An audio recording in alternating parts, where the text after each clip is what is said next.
And we continue at 1:05 in the afternoon on the John Phillips Show. Mr. Randy Wings in Culver City. John, I got you a little gift. When you were on vacation last week to celebrate January, one of the hours we took calls on who people were supporting for governor.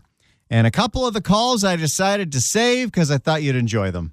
Let's go to Cheryl in Upper Lake. Cheryl, hello.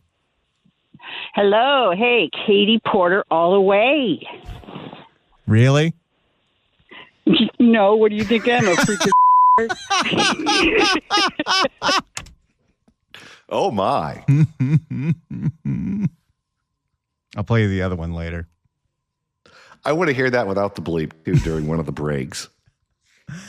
It's a word that you used during one of our breaks today. I'm sure it would be cathartic to listen to without the beep.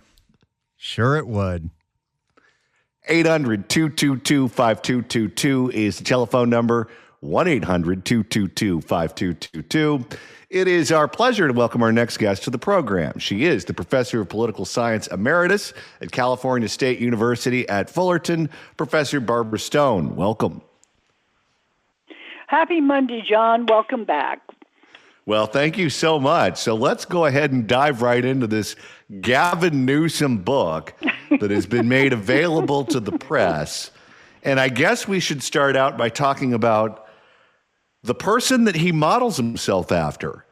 Tony Robbins, the motivational speaker, the guy that you always see on late night TV trying to sell you the cassette tapes on how to make yourself a better person, more successful, more likable, more trustworthy, move up the food chain at your office, that sort of thing. He said that his entire life is based on Tony Robbins. Oh, I believe him. Neil Kinnock is who Joe Biden stole from, this kind of person who Gavin steals from. I mean, it fits. John, I have a question for you. Before we go further, do you necessarily believe a word he says?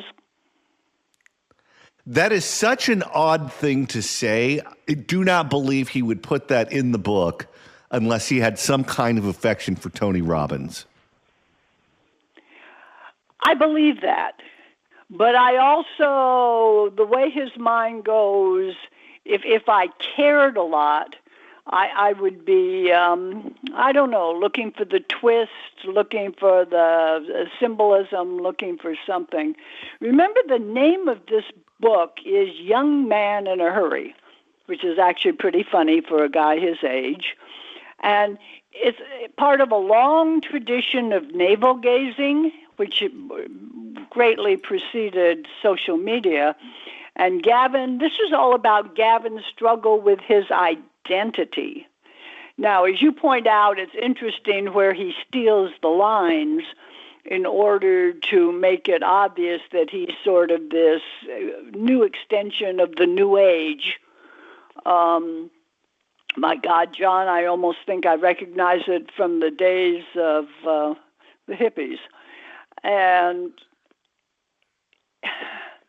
I'm not surprised, but I think it goes way beyond one person. The Tony Robbins thing is just a matter of who he decided to steal from.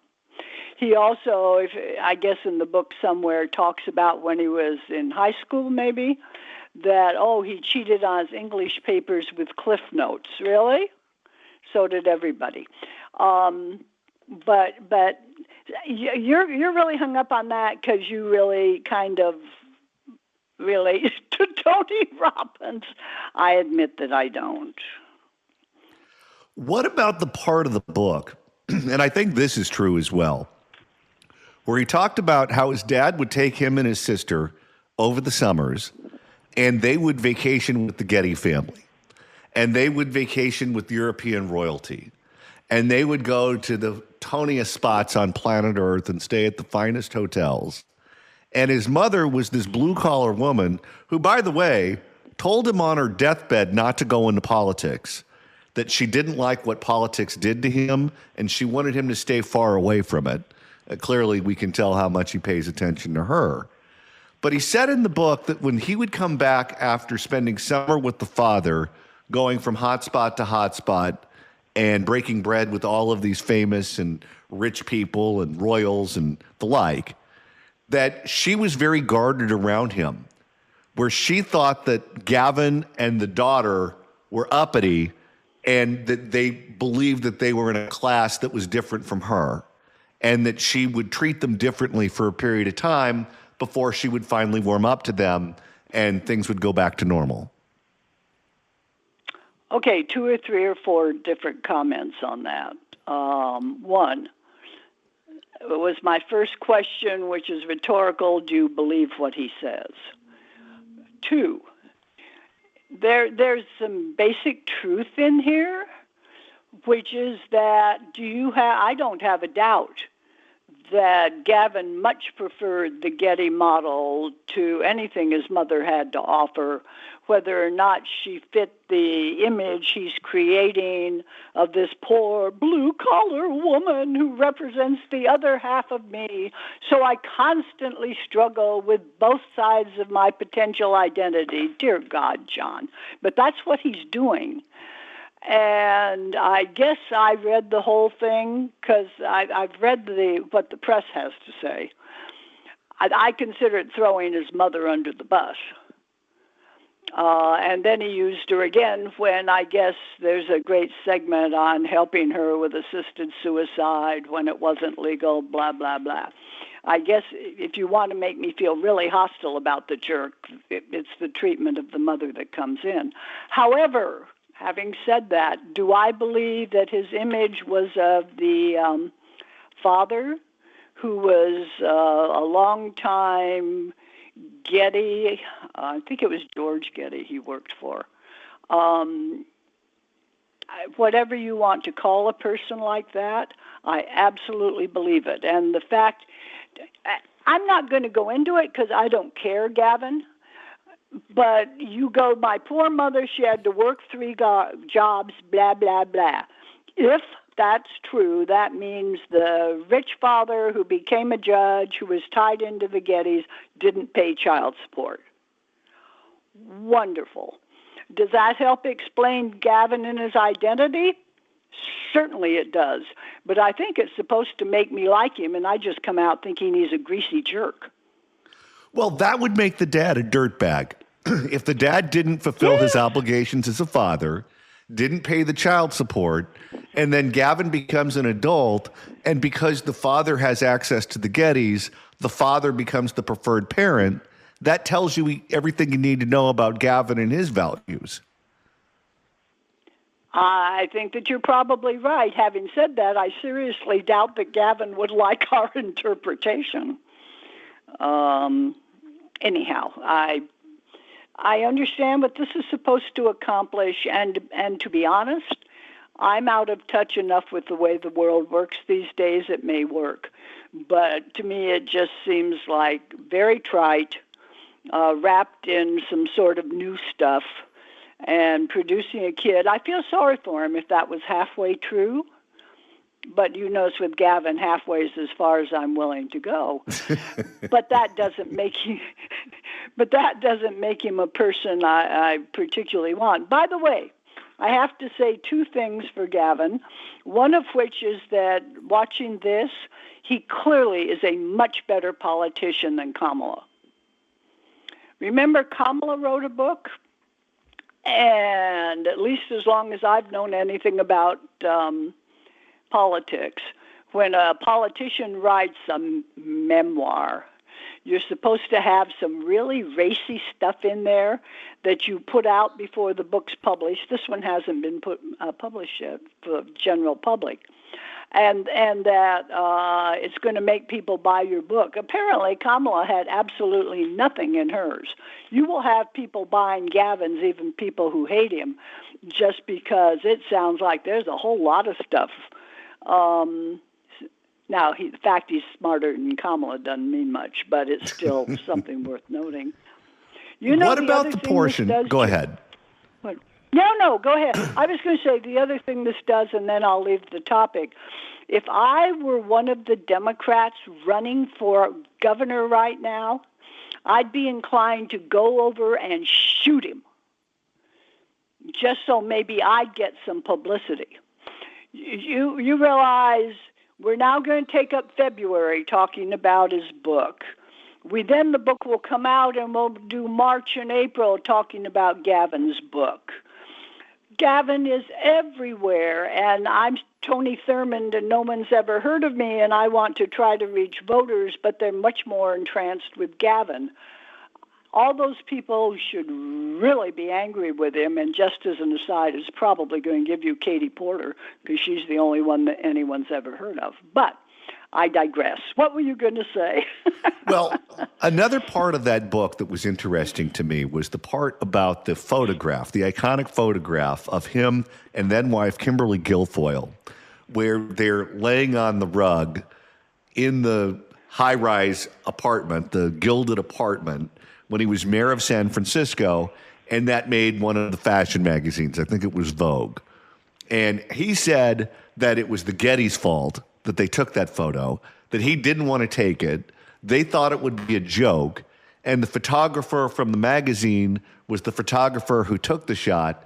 And unbeknownst to him, that shot ended up in the magazine, and that became the story. And his sister got mad at him over it, saying, for a mayor, that's not a good look. What do you make of that? My initials. Listen. Somehow or another, how am I going to put this nicely without Randy bleeping me out? Fingers on the button, Barbara. I know, Randy. That's why I'm thinking before I speak.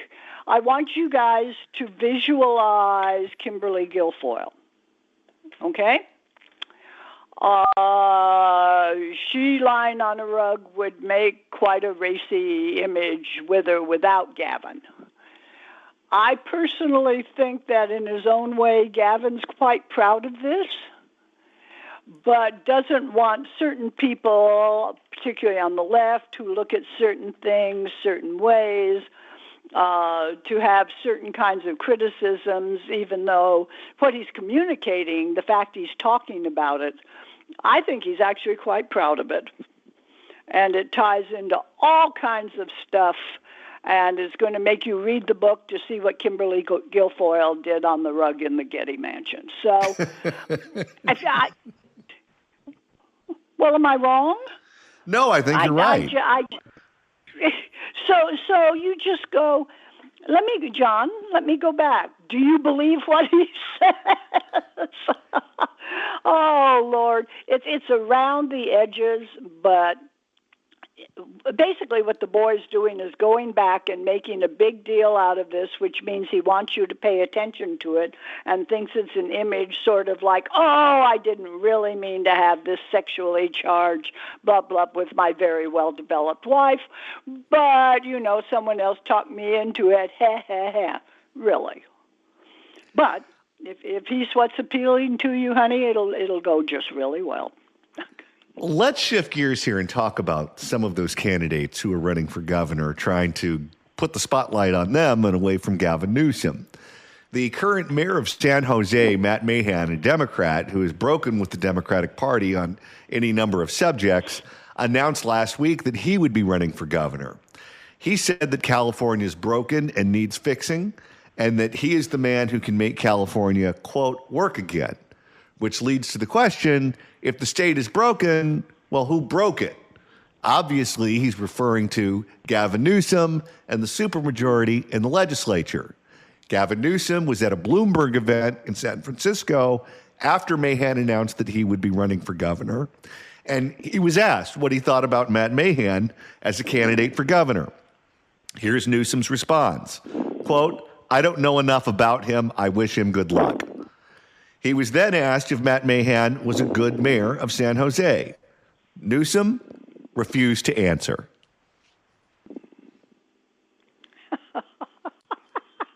I had missed that, I admit.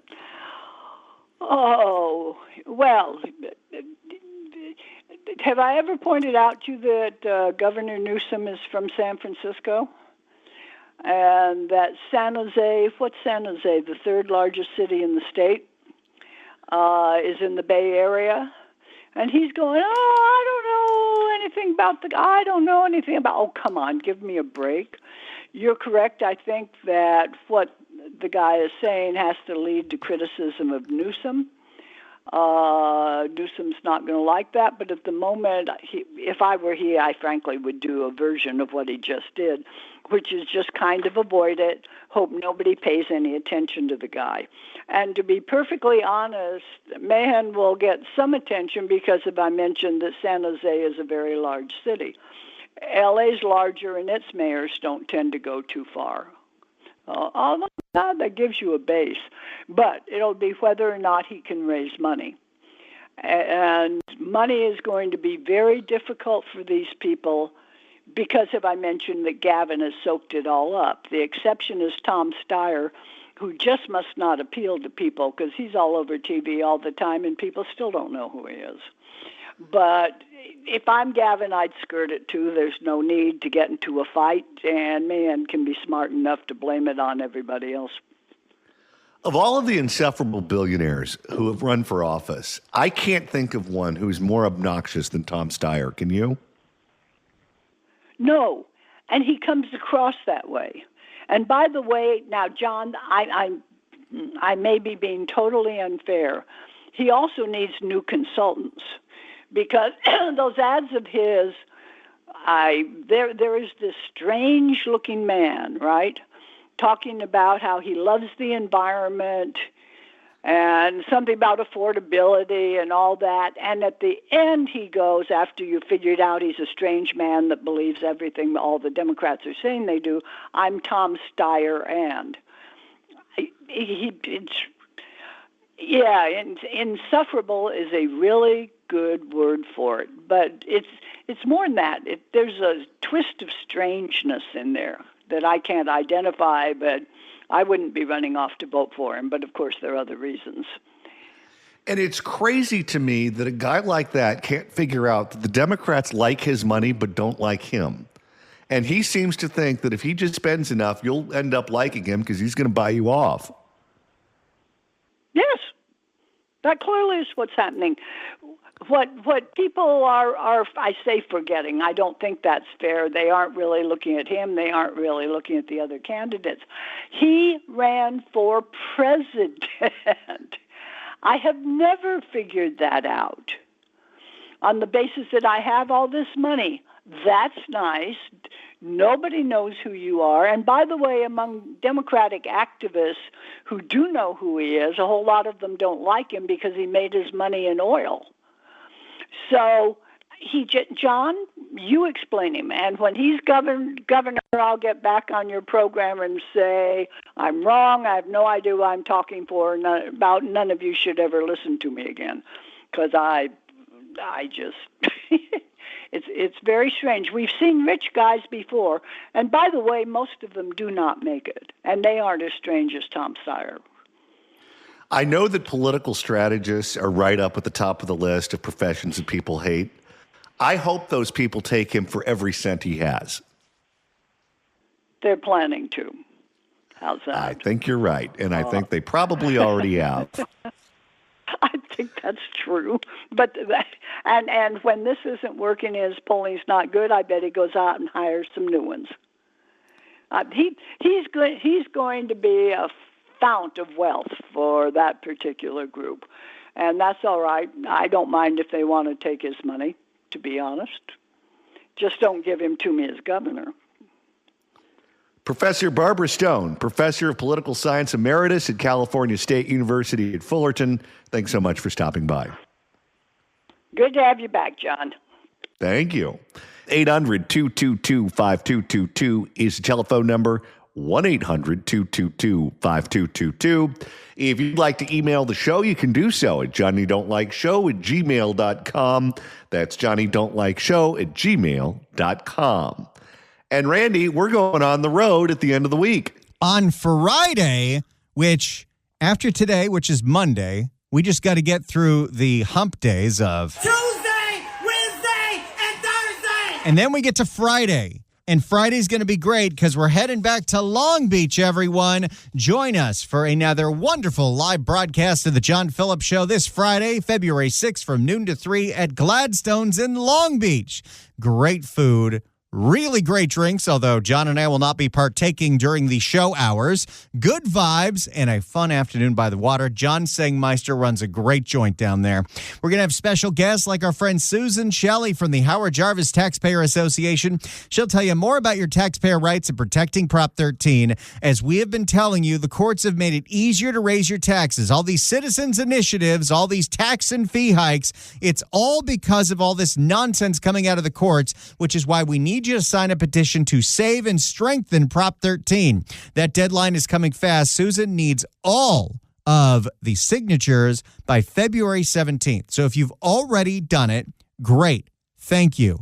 Can you get your neighbors to do it, your friends to do it? The website is easy. Share it with everyone you know that owns property in California. SaveProp13.com. That's SaveProp13.com. Come hang out with us. Grab a bite, and be part of the live broadcast. We always have such a great time. I'll take pictures and everything. The John Phillips Show live at Gladstone's in Long Beach this Friday from noon to 3. And right now it's time to open up the California Crime Blotter. It's happened yet again. I see. Time for the California Crime Blotter. And Randy, the first edition takes us to Petaluma. So this is an interesting one. We had a jewelry store robbery where a bystander happened to see what was going on, saw that the getaway car was sitting idly with nobody in it, and thought, hey, what if I use that getaway car to crash into the robbers? Okay, so this will be part of the next Fast and Furious movie. For more, here's ABC 7 News in the Bay Area. A search for suspects in a smash and grab robbery at a North Bay jewelry store that did not go as the thieves planned. Thank you so much for joining us. I'm Frances Wang. Now, this story actually has an unexpected twist. Petaluma police on the lookout tonight for these armed suspects after a robbery was interrupted by the man who witnessed it. This happened yesterday. He got involved. You see this happen every so often, especially when there's a high-speed chase and a motorist knows that they're on television and they can be the hero if they use their car to block the bad guy from getting away. Usually just ends up with a lot of your property that's going to be destroyed. It happened yesterday here at Gold Rush Jewelers. Police say the suspects smashed the cases, took jewelry while holding employees at gunpoint. ABC 7 Eyewitness News reporter Cornell Bernard is live at the scene of the crime. And Cornell, you actually spoke exclusively to the eyewitness who tried to stop the thieves. Yeah, that's right, Francis. Just a wild story here that bystander says he was passing by when he saw armed suspects going into this jewelry store behind me, so he jumped into there. That's a special kind of breed to see that scene and not immediately start running for the hills. What would you say to yourself if you saw that happening in front of you? I'd be turning tail and running away. I'd call the police, but after I get put on hold, I'd run away. I'd say to myself, the guy with the gun really must want that tennis bracelet. Going into this jewelry store behind me, so he jumped into their empty getaway car and drove it right through the front windows to try and scare them off. I was just being a nice citizen to the people who own it. Wait, didn't he drive it through their window? Yeah, that's what's confusing about this. In order to save, again, you had people being held at gunpoint, so he was trying to disrupt that. But in order to save the jewelry store, he had to crash into it. Okay, that's some interesting logic. I was just being a nice citizen to the people who own that jewelry store. This man who wants to stay anonymous says, I wonder why. Yeah, I'd keep it that way, sir. Make sure their insurance company doesn't find you. Tried to stop a robbery in progress Saturday at Gold Rush Jewelers in Petaluma. Seeing these guys jump out in all dressed in black mask. I told my girlfriend, block them in, block them in, block them in. He says the suspect. This guy really wanted to get involved. Yeah, no kidding. I wonder if he watched a lot of Dukes of Hazzard growing up. And look, I understand the impulse of, hey, let's block them in so they can't escape. But unless he's also packing, as far as I know, they're the only ones in the story that have guns. No, I'm not going to take a bullet to save a brooch. He says the suspect's getaway car was idling out front, so he jumped into action. I went over there to take the keys out of their car and noticed that.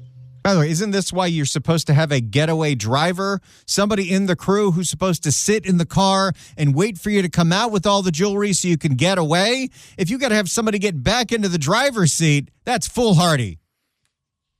To take the keys out of their car and noticed that it was still running, and I couldn't do nothing because it was a push button and it was fob keys, and I had ran the car into the building. See, he was going to just disable the car by taking the key out, but you can't do that in these new cars. If you're the individual that owns that store and this guy drives the car through your front window to save you, do you thank him? It did disrupt the robbery.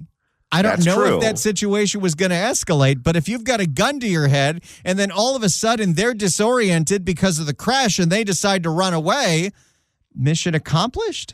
Well, but now you have a Nissan Altima where your spring line used to be. Was it an Altima? Let's check. That was an Altima LTMA 4899410. Please move it now. You're blocking someone. That drop is 20 years old. Never gets old. And I had ran the car into the building to stop them, and I basically did because two of them got caught. Police say the car's ramming shattered the... Yeah, there's a manhunt for all the other guys, but the two guys that were freaking out because the car crashed into them, they tried to get away in that crashed car, and it didn't go so well. Okay, so maybe he did save the day. Police say the car's ramming shattered the storefront windows and broke a portion of this pillar. The suspects, who were smashing jewelry display cases with hammers, were surprised by the bold move. They were pissed. One of them come running out, jumped over the car. The other one jumped right behind him and sprayed me with the mace. Oh, boy. So he got maced after all of this. He got maced in the face after he used their car to ram into the jewelry store that they were robbing to stop them. Tough day out with the missus. And then after that, I couldn't see nothing, basically, but that's what happened. Police caught two suspects. 4 others tried escaping in the damaged car, but didn't get far. They ran from the area. Employees were scared, but unharmed. Everybody okay from the robbery? Yeah, we're okay. We're okay, and guess what? The next thing that's going to happen to you is you're going to get red tagged by the county. These employees say everyone is okay. The store is closed, so cleanup can happen. This kind of extreme... I mean, yeah, you can clean up all the glass, but when it comes to the pillar, that might have destroyed the structural integrity of this entire block. Yeah, how do you keep the roof on? This kind of extreme violence is really shocking. Newlyweds Clarissa and Catherine stopped by the jewelry store to pick up their new wedding rings. See if there was a chance they were open and we could see if our ring was taken or if it was still there. So you don't know? We don't know. We don't know at the moment. Others are reacting to that bystander trying to help. That's wild. It's very brave of them. Maybe not the best idea to crash the getaway vehicle into the jewelry store. He did, sometimes it's like just do something. That was what can happen when you just do something. Sometimes it's better to do nothing. That eyewitness says he did it all to try and stop the robbery. I mean, you know what? At that point, if the getaway car is just sitting out there, steal the getaway car. Then they can't get away. Okay, I want to put a theory out there, and I'm not saying I fully buy into it quite yet, but it's something that's percolating in my mind. I wonder if this guy wanted to be the hero because he saw 2 lesbians walking into the jewelry shop, and he thought, if I'm the hero, maybe I've got a chance. That eyewitness says he did it all to try and stop the robbery. If they got blocked in there, they ain't going nowhere. As you heard, that witness said that he was pepper sprayed by one of the suspects. He was treated at the hospital. 2 18-year-olds arrested. 4 other suspects remain at large. No word yet from police on the actions of that bystander. Live in Petaluma, Cornell. Well, I don't think they're going to go after him. No, you would hope not. Live in Petaluma, Cornell Bernard, ABC 7 Eyewitness News. So there you go. At the Gold Rush Jewelry Store in Petaluma, a group of armed robbers, they go in, they're smashing everything up, they're holding the employees at gunpoint. Guy walks by, sees a car sitting empty, sees what's going on inside, and decides, I'm going to intervene, Crashy. I think if you were to look at the thought bubble that appeared above this guy's head right before he did what he did, in his mind, he would be the hero. He'd save the day, save the jewelry store from being robbed, make sure the bad guys got arrested and put in prison, get a proclamation from the mayor, and ride off into the sunset with a car full of lesbians.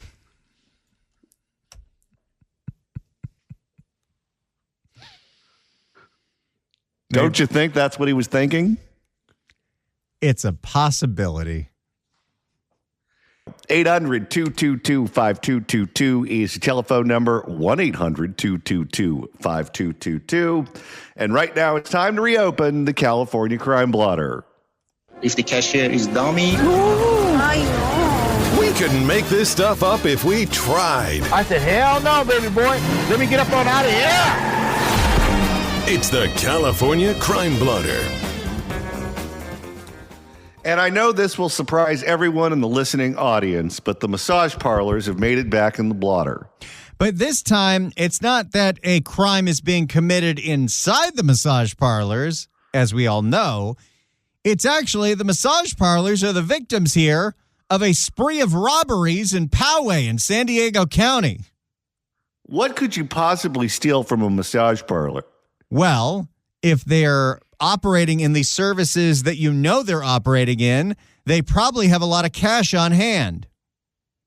That's very true. You typically don't pay for those things with Venmo. No.